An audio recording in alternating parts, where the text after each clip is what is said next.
Everything you need to know, man. Check. Adrien Broner, man. I personally think, me, myself, it's a high possibility if Adrien Broner hadn't fought motherfucking Paulie Malignaggi, he could possibly still be undefeated. Let me break that down. Let me break that shit down now.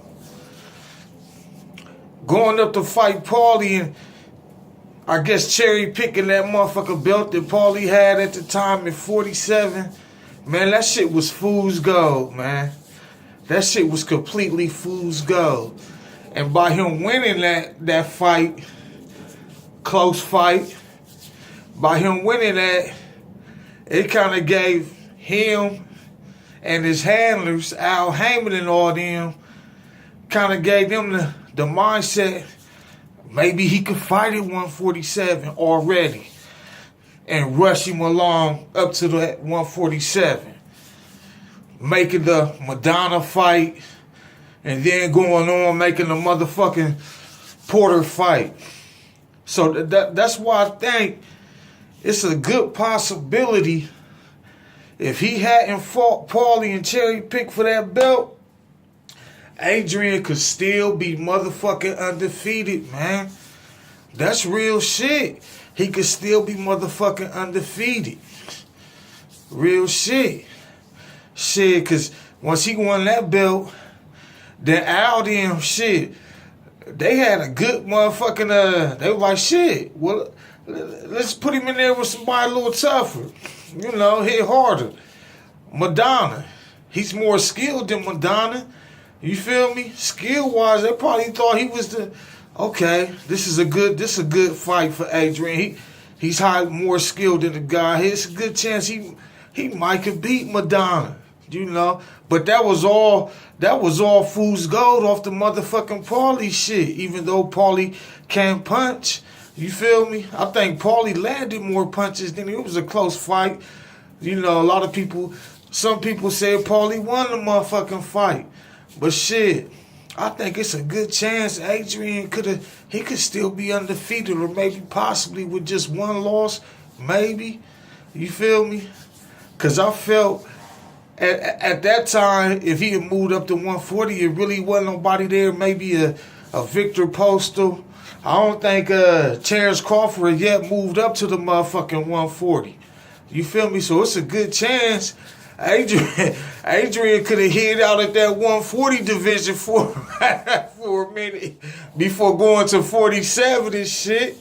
You know, I think Danny was still there. That would have been a good matchup and shit, a 50-50 fight. But shit, if Adrien Broner hadn't fought Paulie motherfucking Nagy and shit, he could still possibly be undefeated, man. Real shit. And then after he fought Madonna, you know, he lost that. Then that was like, shit, all plans, all bets is off. Al Heyman them immediately said, shit, hey, it's a go. Let's see if the kid got it or not.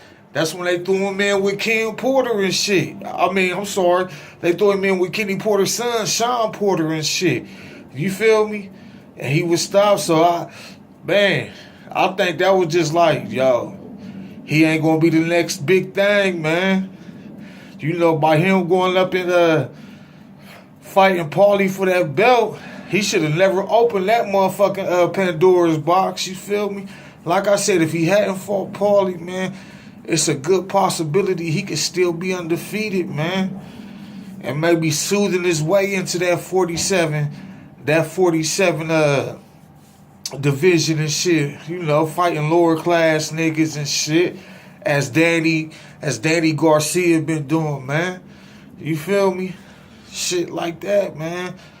But yeah, that's how I feel. That one of his biggest mistakes was cherry picking for that belt that Paulie had and shit, man.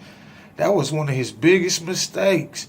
Fool's gold for Adrien Broner and shit, man. Should have kept your ass at that lower weight and never romanticized about taking Paulie's belt and Paulie's girl.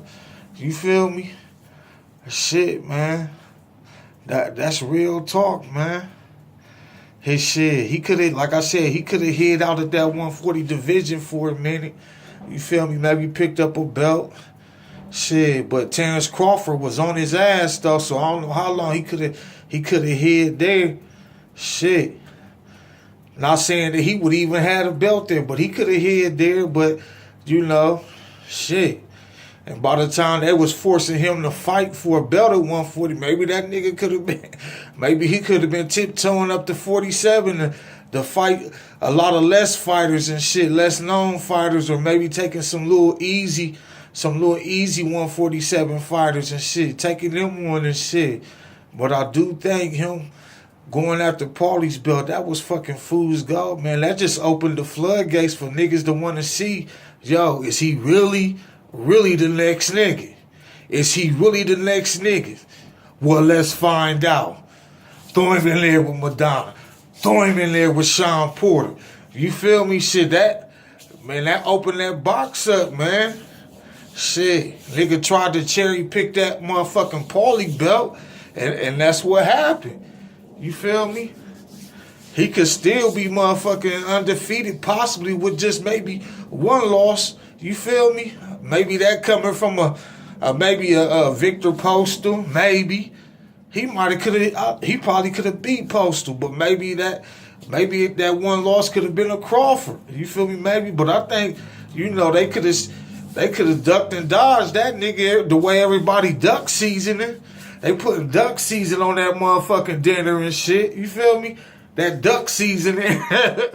Motherfuckers got that duck seasoning at the dinner table nowadays, putting that motherfucker on everything. Shit, that nigga could have hid out and possibly still be undefeated. Shit, but that's just my opinion. If you feel different, leave a motherfucking comment. These is just my thoughts. That's it. If you like I said, feel free to leave a comment. If you like this content, subscribe, my man. Subscribe, share, like. Share it to a friend, whoever. Shit. I know it's entertaining. You feel me? This is the Charles E's motherfucking platform. Fuck with your boy, man. AB. Get your head together. Get your mind straight, bro.